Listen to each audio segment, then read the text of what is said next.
Ang ina nyo, ang ina ko. Hidalgo, ang ina nyo. Charot. Hello. Hello. Hi. Say hi. Hi. Hi daw. Charis. Baba ka na muna. Hey friends, JD here. At grabe, ang tagal kong hindi nag-vlog or sit-down vlog or nag-review. But meron kasi tayong panibagong movie na lumabas this October 16 sa cinemas. And for today's video, we're going to talk about, I think, one of the best Filipino movies of 2024. This is a dark comedy thriller movie called Balota, directed by Kip Obanda, starring the one and only Marian Rivera Dantes sa kauna-unahan niyang Cinemalaya entry. Tapos napanalunan niya dito yung Best Actress Award during the Cinemalaya season. And yes, kasama to sa entry before ng Cinemalaya, but ngayon meron siyang wide release at kailangan yung mapanood to dahil deserve na deserve yung mapanood to. This is a very eye-opening, really good, really entertaining movie. For me, sobrang original ng pelikulang to. Like, alam mo yun, napaka-original ng concept. Nung una ko lang siya nakita sa Twitter before na nag-viral, alam ko na magiging hit to eh. Like, isang taon ko siyang hinintay. Tapos nung pinalabas siya, it did not disappoint. This movie reminds me so much of Big Night by Jun Robles Lana, which I love. Oh my God. Alam mo yung vibe and yung themes ng movie, halos kaparehas nitong Balota. So, tungkol saan nga ba ang balota? Tungkol ito kay Teacher Emmy noong 2007 election na hawak ang huling balota. Itong balota kasi na to ang magdidikta ng resulta kung sino ang mananalong mayor sa kanilang bayan. It's either yung dating bold star turned politician na si Edralin o ang isang known na korap at walang awang si Hidalgo. Gandang choices, di ba? Familiar? You know, it's politics. Tapos sinahunting siya ng mga goons ng mayor na gustong ipatumba si Teacher Emmy dahil hawak niya yung huling balota. Kailangan niya makaligtas dito. There's actually one line that struck me the most dito sa pelikulang to, which I think perfectly summarizes the whole point of this movie. The election is a big joke that we must take seriously. And that is definitely how we can summarize this movie. Actually, wala na palabok yung pelikula. Ipapakita talaga sa inyo yung kung gaano kadumi yung politics here in the Philippines, kung gaanong tuwing eleksyon ang daming taong naniniwala sa mga politikang nangangako, at kung sino-sino yung mga nabibiktima ng mga politicians na to. Napakaraming tinakal dito like vote buying, wrongly accused ng mga inosenteng tao, at kung sino nga ba yung mga involved sa dumi ng politikang to. The movie will not stop showing you how bad, how dirty the politics can get, and even how violent it can get. At sino nga ba yung mga kawawa? Yung mga taong wala sa kapangyarihan. Which is, for me, it's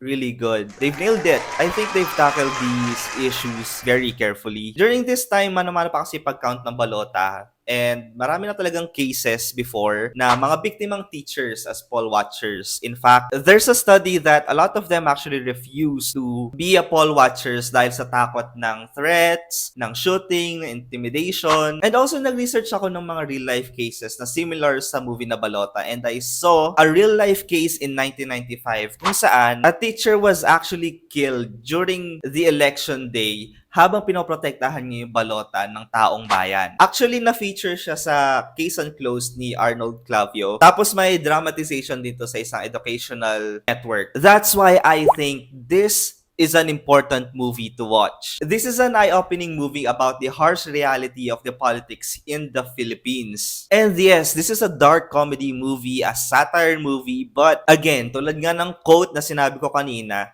ang buong theme ng pelikula ay the election is a huge joke we must take seriously. Ipapaalala ng pelikula yung mga dangers na kinakaharap ng mga teachers natin. And we should always pay respect to them dahil napakahirap ng trabaho nila, lalo na during the elections. Na meron talagang naging Teacher Emmy before na napagdaanan lahat ng napagdaanan niya sa movie na to. And actually, speaking of Teacher Emmy, oh my God! ang galing-galing ni Marian dito. Like, as in, Marian Rivera Dantes gave her best performance yet in a movie. Like, ang galing-galing ni Marian dito, as in. I honestly can't think of anyone na kayang ma-justify yung role ni Teacher Emmy other than Marian Rivera Dantes. And alam mo yung sobrang galing niya na ang reklamo ko lang ay, bakit ang ganda-ganda niya? Kasi kailangan gusgusin na si Teacher Emmy, kailangan mukha na siyang maasim, kailangan mukha na siyang pagod na pagod. Pero ang ganda pa din ni Marian. Like, todo na yan, ganon. Like, wala na bang ipapangit dyan? Nakakaya naman sa aming mga mukhaan ng stress, kahit na di naman stress, di ba? Nakakaloka. But yeah, every mura, every iyak, every giggle, every bunya, talaga nadadala ko. Kung paano maging sarcastic, fearless, and straightforward si Teacher Emmy, kuwang-kuwa yun ni Marian. And I love her so much, both of her character and Marian Rivera playing Teacher Emmy. That's why I really think deserve niya yung best actress for this movie. Also, one of the great things about this movie is the cast. Oh my god, this is such a great ensemble. I think other than the performance of Marian Rivera, meron din talaga mga standout na performances dito sa ibang cast. Particularly sina Will Ashley, Nico Antonio, Sasa Girl, and The Sneer. And sama ko na si Donna Cariaga because I am a Donna Cariaga stan. I don't know, kahit na konti lang yung role niya, basta doon siya, nagugustuhan ko talaga kung ano yung role niya doon. Sobrang scene stealer niya for some reason for me. I don't know. It's just me. Konti lang yung role niya dito. Don't take my word for it. I just love her so much. We will go through them a little bit doon sa spoiler part ng review. But I would say na lahat ng characters dito, walang patapon, lahat may ambag. Like, kung hinihingan man sila ng kung anong ambag nila sa pelikulang to, meron talaga silang ambag. Like, wala talagang patapon sa cast. Lahat sila na-highlight. And the characters were also given time to tell their own story as well. Or meron silang sariling arc habang nangyayari yung lahat ng mga nangyari kay Teacher Emmy, ganon. Without sacrificing the pacing of the movie. Though konti lang, medyo na-affect yung pacing ng movie. But it didn't bother me that much, honestly. They are for me an important characters that is needed to be here in this story dahil may mga nire-representa silang mga themes for this movie. And ito na, we're going to talk about the spoilers of the movie. And sasabihin ko rin dito yung mga tingin ko naging flaws ng movie na to. If you're here, tapos hindi mo pa napapanood yung pelikula, tapos hindi mo gusto ng spoiler, then skip mo na to at pumunta ka sa timestamp na ilalagay ko somewhere kung saan ko man ilalagay dito. Or kung isa ka sa mga taong gustong ma-spoil bago panoorin yung pelikula, okay lang yan, hindi kita i-judge, you are valid. So, okay na? So, if you're here, it's either napanood mo na yung pelikula or gusto mo lang ma-spoil. I won't judge you. But anyway, let's talk about the spoiler part of the movie. Let's talk about first kung gaano kaganda yung chemistry ni Will Ashley at ni Marian Rivera as Enzo and Teacher Emmy. Sila yung mag-ina dito, nakasentro sa kanila yung buong pelikula, kaya in-establish ng pelikula yung bond nila as mag-ina. Tapos alam mo yung feeling na since second watch ko to, bumigat yung puso ko nung napanood ko ulit yung scene na nakasampay yung planchadong damit ni Teacher Emmy for election tomorrow na pinlansya ni Enzo para hindi na mapagod yung nanay niya, gano'n. Tapos excited pa sila without knowing kung anong mga mangyayari kinabukasan. Like, nakakalungkot, gano'n. Kasi ako, alam ko na kasi kung ano yung mga mangyayari. But yung mga konting details na yun, pag binalikan mo talaga siya once ni-rewatch mo, and also yung mga foreshadowing ng pelikulang to, lalong-lalo na sa first part niya, sobrang nakaka-heartbreaking for me. And speaking of foreshadowing, ang dami palang foreshadowing sa first part ng pelikulang to. These are actually the foreshadowing na na-miss ko talaga the first time that I've watched it. First, meron palang shot ng gunting ni Melissa, played by Sue Prado, na later magagamit sa pelikula nung hino-hostage na sila ng anak niya. Like nung time na visit ni Melissa si Teacher Emmy sa bahay nila, tapos may dala siyang bag, tapos may see-through doon, nandoon yung gunting. Tapos during nung hostage nila, doon namatay silang dalawa, and that scene broke my heart. Oh my God. Diyos ko po, mga politician. Like, nung nire-rewatch ko talaga siya, alam mo yung feeling na alam ko na kasi yung mangyayari, tapos nakita ko pa yung good thing na yon. Ang gigil talaga ako. Also, may mga konting indication din that, or mga subtle texts na baka into guys actually si Enzo? Well, actually medyo obvious siya sa chemistry nila ni SPO1 Morales, which is played by Royce Cabrera. Nung kinulong pa lang si Enzo, tapos mas lalo pa nung niligtas niya si Enzo kay Pastor, which is played by Joel Saracho. And then later on, umamin pa si SPO1 Morales na he's actually gay, he's actually into guys, and the first person na tumanggap sa kanya ay si Teacher Emmy. May isang subtle moment din na tinawag ni Pastor na salot sina Esnir at si Sasa Girl during the campaign, or parang festival yata yun na naglalaban yung dalawang kampo. Tapos sinututukan ng baril ni Pastor si Enzo, which for me, I think, somehow sinasabihan niya rin na salot si Enzo. Actually, may pinakaunang foreshadowing na tinanong ni Jimbo si Enzo kung bakit sinesearch niya yung uten ni Edralyn. Tapos parang kinabahan si Enzo. Tapos sabi niya, wala lang, for research. Research ka dyan. Huwag nga kami. Nako, rot.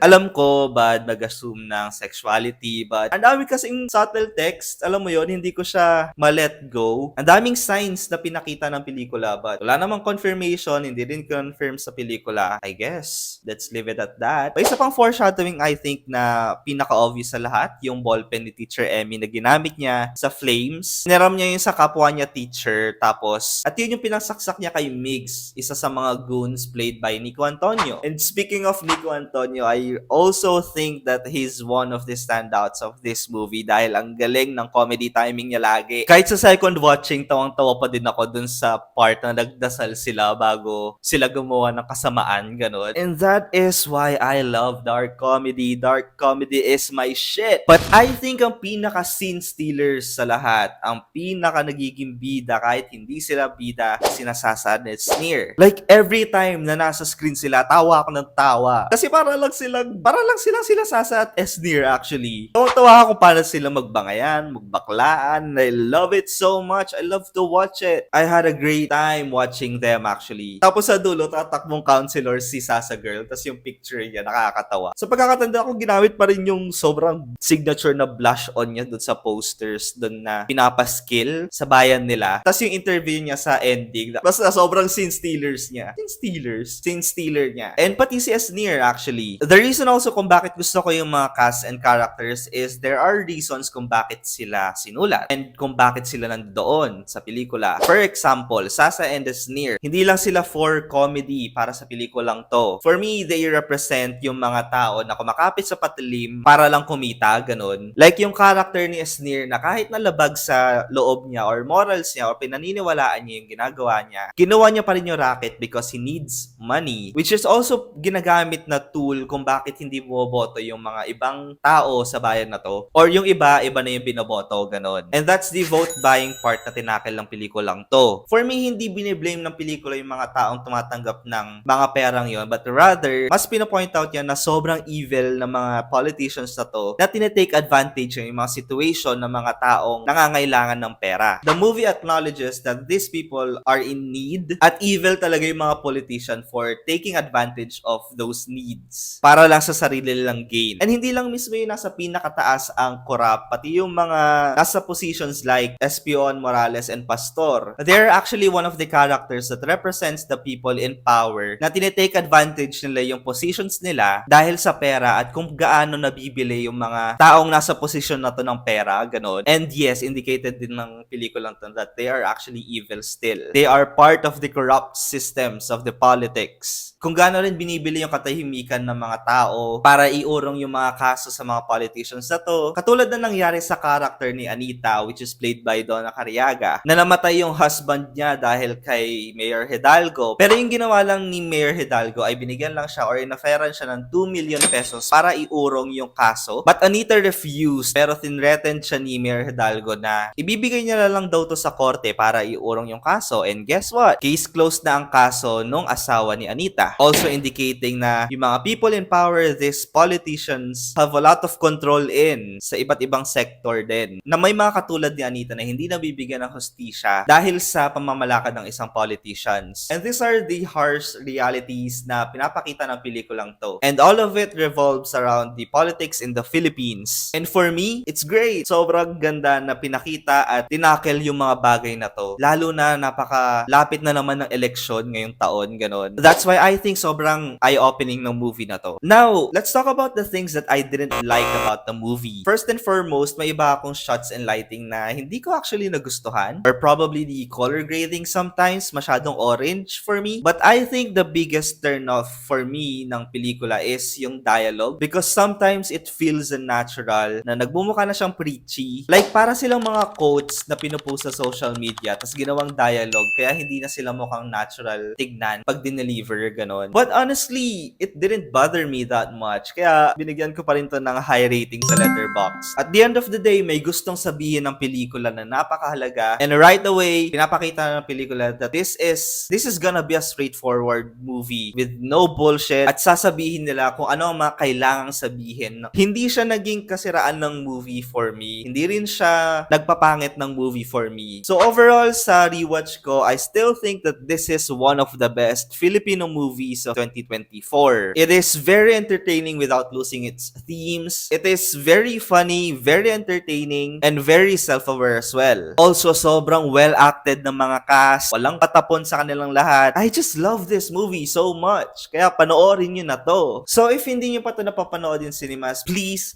you need to check this one out. This is a must-watch movie. And if napanood nyo na, let me know your thoughts in the comment sections below. I would really love to know your thoughts about the movie. Do you agree with me? Do you not? Did you like it? Did you hate it? Let me know. Let's have a healthy movie discussion in the comment section. Also, follow nyo ako sa mga social media ko. Follow me on TikTok. It's jd.reels. JD Reels on Instagram. Basta JD Reels. Again, thank you so much for watching and I'll see you friends on the next video. Bye! Tawagin yung mga bading! Charot.